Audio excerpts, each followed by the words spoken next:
August 15 నుండి చంద్రబాబు నాయుడు గారు మరియు కూటమి ఆంధ్రప్రదేశ్ ప్రభుత్వం మహిళలకు ఉచిత బస్సు ప్రయాణం అనేది కల్పించనుంది.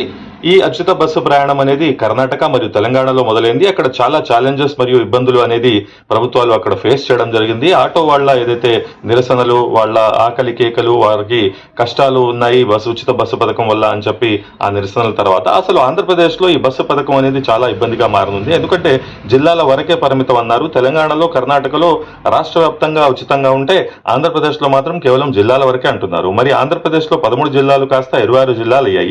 ఇప్పుడు ఉమ్మడి జిల్లాల్లో ఉచితంగా ఉంటుందా లేదా కొత్త 26 జిల్లాలకే ఉచితంగా ఉంటుందా? అసలు ఏ జిల్లా హద్దులు ఎంతవరకు ఉన్నాయి, ఎలా ఈ స్కీమ్కి అప్లై చేసుకోవాలి, ఈ స్కీమ్కి మహిళలు అర్హులు అవడానికి ఏ విధమైన ఆధారాలు చూస్తారు, ఏ విధమైన ఫ్రీ టికెట్లు ఇష్యూ చేస్తారనేది అన్ని అప్డేట్స్ పూర్తిగా advocate Sadiq Shaikh YouTube channel long వీడియోలో పొందుపరచడం జరిగింది.